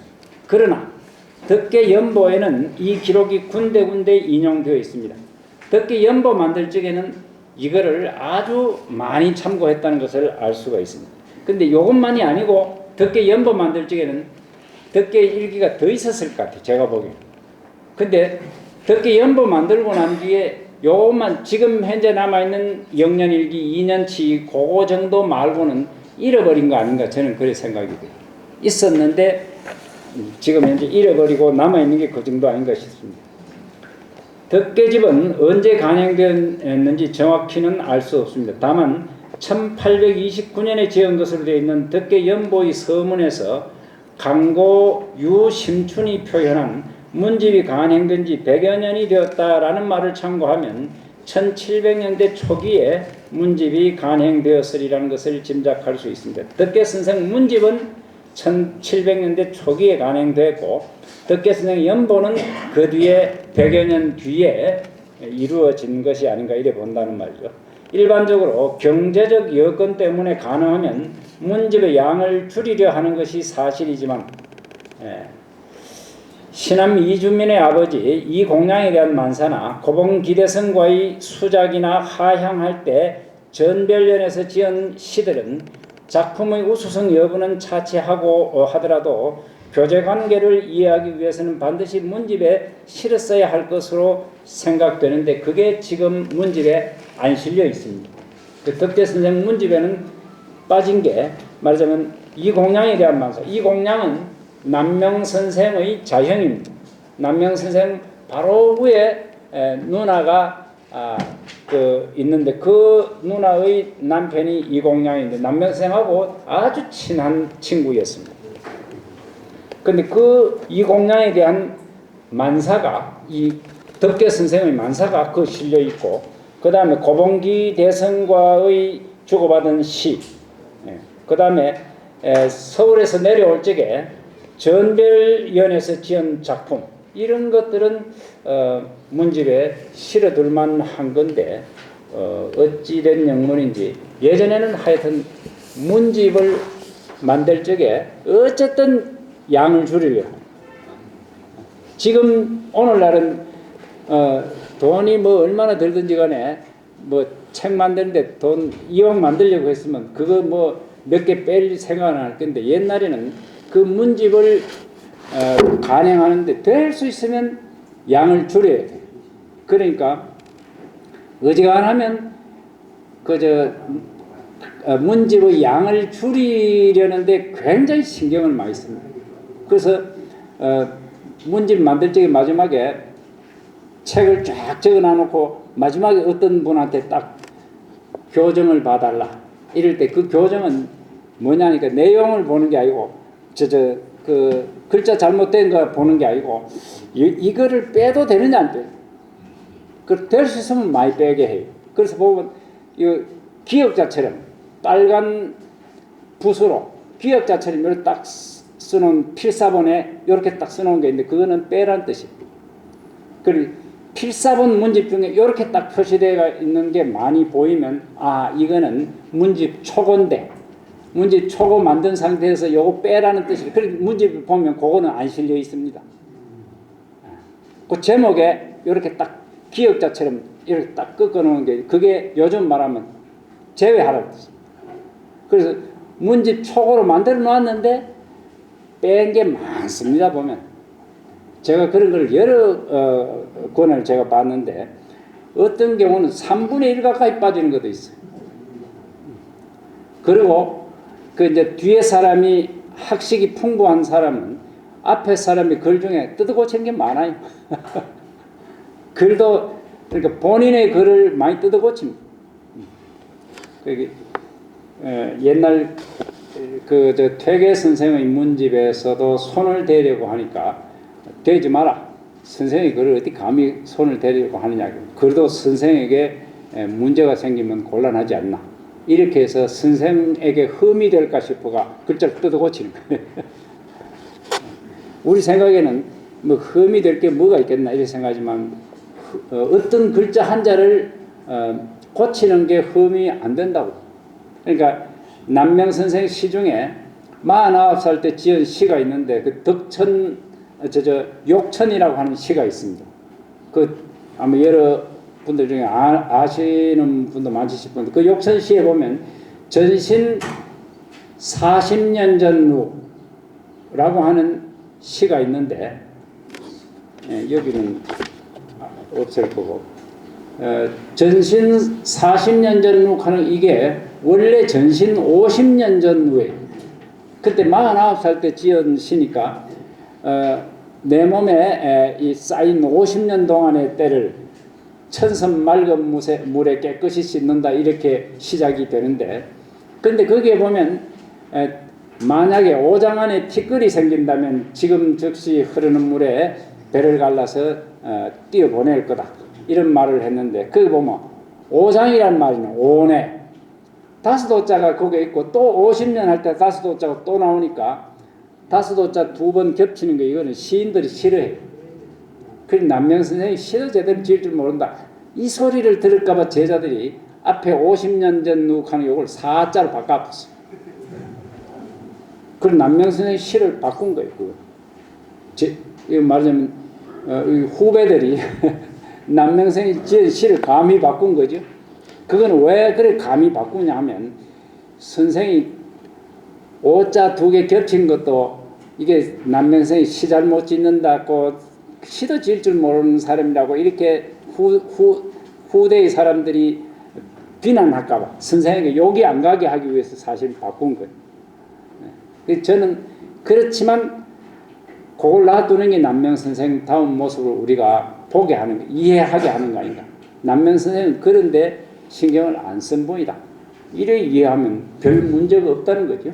근데 남명 선생의 시가 오자 2번 쓰는 거 이것도 모르고 시지인 거라고 이렇게 생각하면 좀 선생에게 흠이 된다고 생각하고 고친 거. 그런 식으로 고치는 경우가 글자 한 절씩 고치는 경우가 상당히 많습니다. 유명한 분의 시도 고칩니다. 한자 고치는 게 10년이라는 거물이 예. 거물이 같이 한자 고치는데 거물이 좀 10년이라는 거물이 더 씻어지는데 안 고치는 게 고치지. 십자를 고친다고요? 아니 사자를 고치지. 예. 몸이 10년이라는 거물이 내가 50년 쌓인 걸 40년으로 고치시면 차이가 난다는 거죠. 그렇지. 49살 때니까 우리가 제가 이제 문집을 초간본을 제가 찾았기 때문에 그걸 거기서 확인했어요. 그 문집에는 5자로 되어 있어요. 제일 초간본에는 5자로 되어 있는데 그 뒤로 4로 바꾼 거예요. 그래서 제가 그걸 알게 됐는데 그 전에는 제 생각에 야 이상하다. 49살 따로 딱 써놨는데 남면 선생님이 그 445입이 되잖아요. 저절로 49살 때는 것도 50년이라고 해야 되지 싶은데 왜 40년이라고 이렇게 썼을까 참 선생님이 49살을 그걸 50년으로 하려고 하니 1년을 더 보태는 게 미안해가 난 40년으로 했는가 참 고개를 갸웃하고 그랬었는데 나중에 보니까 그 초간본은 50년으로 돼 있어요. 그러니까 그 후배들이 고친 거죠. 그런 식으로 글을 이제 뜯어 고친 경우가 들어 있습니다. 제가 이야기하다가 또 옆길로 좀 나갔는데, 그래 이제 좀 실었으면 좋은 게 그게 있는데 그거를 제가 요게 안분당 이공량에 대한 만장 요걸 제가 번역해가 요 실어놨고 그 다음에 그 뒤에를 한번 보겠습니다. 덕계는 안분당 이공량의 아들 신암 이준민과 동문인데 이준민이라고 하는 이 사람은 말하자면 남명 선생의 생질이지 않습니까? 자기 누나의 아들이니까 생질인데 이 이준민하고 덕계 오건은 나이 차이가 별로 안 나죠. 덕계 오건 1521년생인데 이 사람은 1524년이니까 3살밖에 차이 안 나죠. 덕계 오건하고 신암 이준민하고는 아주 친하게 지낼 수 있는 동문인데 초상과 장례 때는 물론이고 자주 그 상차에 출입하는 것으로 봐. 이 초상이 난 집이 그 상차입니다. 상차에 출입하는 것으로 봐 둘 사이의 관계가 매우 친밀했던 것으로 보입니다.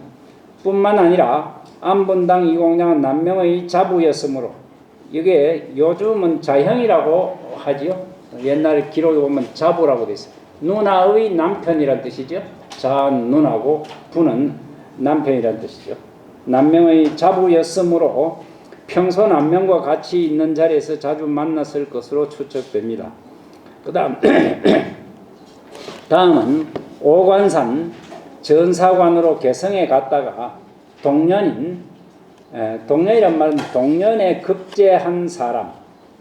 이게 동년은 문과에 같은 해 급제한 경우도 동년이라 하고 생원진사에 같은 해 급제해도 그 동년이라고 해요. 그래서 동년은 잘 뒤져봐야 합니다. 이제 문과 동년인지 생원 동년인지 이런 거를 따져봐야 되는데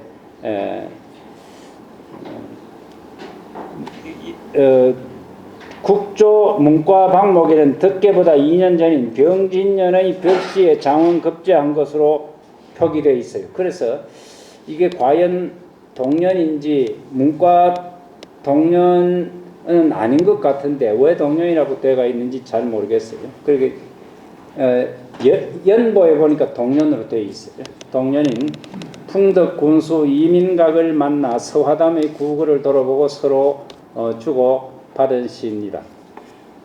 또 이제 서화담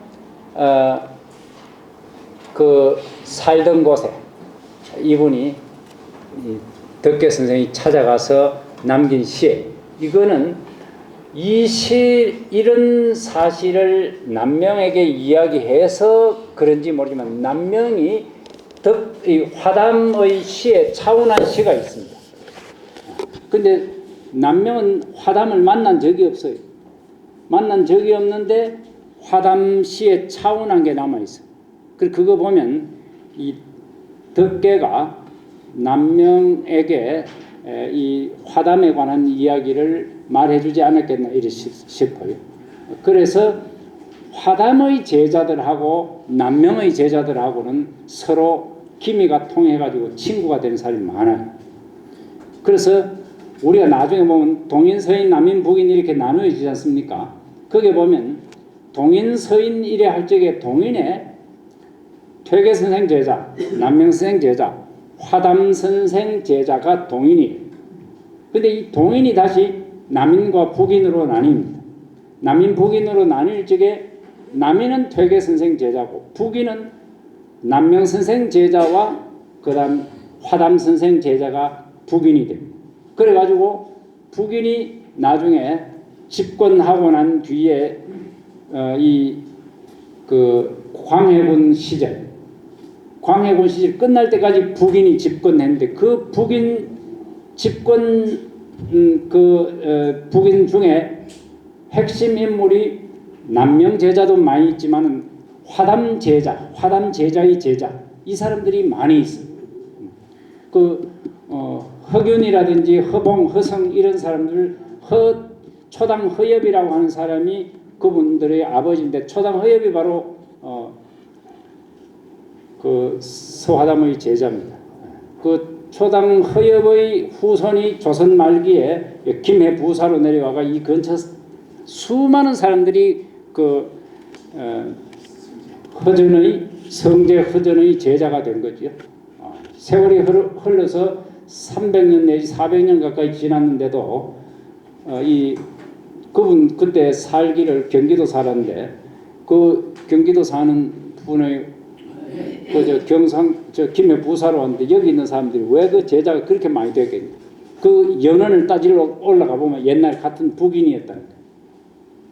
그래서 성제 허전의 문인이 이 조선 말기에 엄청나게 이 근처에서 많았습니다. 성제 허전의 문인 절반이 경상남도에 있어요. 그건 이런 연유가 있어서 그런 거죠.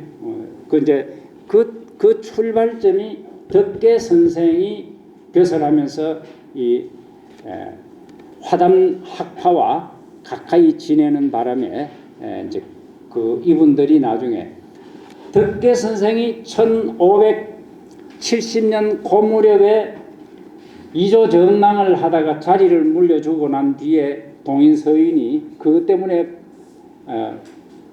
동인 서인이 갈라집니다. 덕계 오건이 이조 정랑 자리는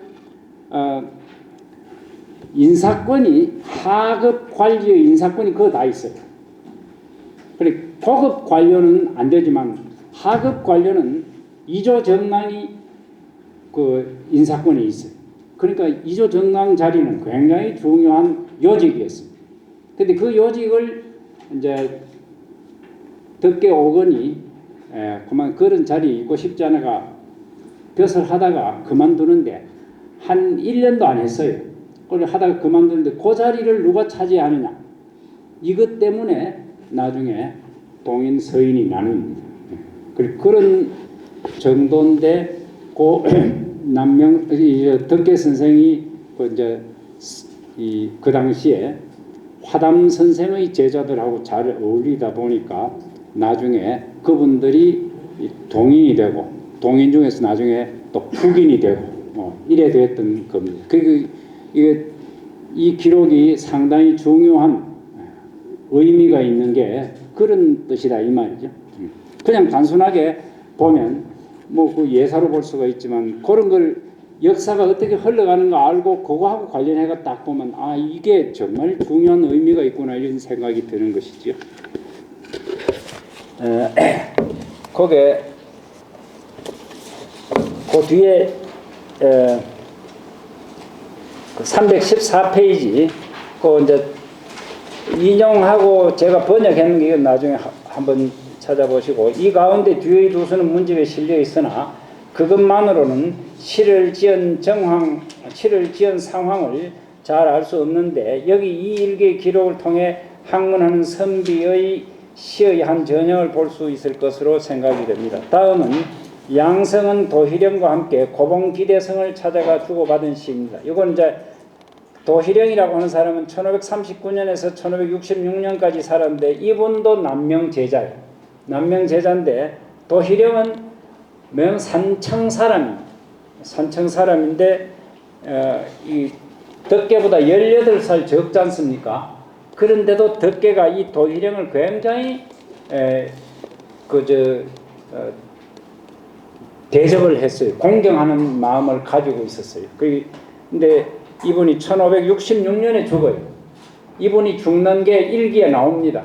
그러니까 나이가 18살 적은 사람인데 자기가 살아있는 생전에 죽으니까 이 양반은 28살에 죽은 거지. 아주 일찍 죽은. 이분 그런데도 문집이 남아있습니다. 근데 이분과 함께 고봉기대성을 찾아가 주고받은 시가 여기 남아있습니다. 고봉기대성이라고 하는 인물은 남명학파에 대해서 좀 좋지 않은 생각을 갖고 있었던 분이에요.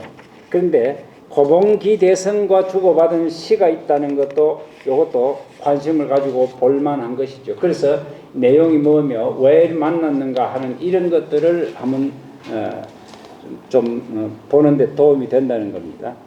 그 다음에 316페이지 그게 제가 한번 그 두 번째 단락을 읽어보겠습니다. 여하튼 일반에 널리 알려 있기로는 남명이 고봉을 좋지 않게 말했고 따라서 고봉도 남명을 좋지 않게 이야기하였다고 하나 이 기록을 보면 그런 느낌을 가지기는 어렵다고 생각이 됩니다. 그러나 이 일기 기록에서 간과할 수 없는 부분이 있으니 심의겸과 같이 만났다는 사실이 그것입니다. 심의겸은 덕계가 이조 정랑에서 물러나면서 김효원을 추천하자 이를 반대하였던 인물이고 이와 관련하여 나중에 서인의 중심이 된 인물입니다. 그런데 묘하게도 1565년 2월 19일에 사간에 제배된 심의겸이 2월 26일 경연 조강에서 관학의 사유가 가르치는 일을 폐지하여 예의의 습속이 퇴폐해지고 풍속이 아름답지 않습니다라는 내용을 임금에게 말했고 이때 덕계는 성균관의 학록으로 사학 가운데 중학을 관장하고 있었습니다. 영년일기의 이 날짜를 전후한 기록을 보면 덕계가 중학교수로 있으면서 매일 중용을 꼼꼼할 정도로 강의했음을 알 수 있는데 그러므로 심의겸의 지적에 대해서 덕계가 승복하지 않았을 법합니다. 더구나 심의겸은 명종비 인순왕후의 동생이니 명종의 처남입니다. 그래서 그런지 덕계와 동년급제했음에도 불구하고 급제한 지 7년 지난 1565년 5월에 덕계는 정구품 학록에 있었고 심의겸은 정삼품 사복시 정에 있었던 것입니다. 동년에 급제했는데 한 사람은 정구품이고 한 사람은 정삼품까지 올라갔어요. 그러니까 이 사람이 이제 얼마나 줄을 타고 출세를 잘했는가 하는 걸 알 수가 있다는 거죠.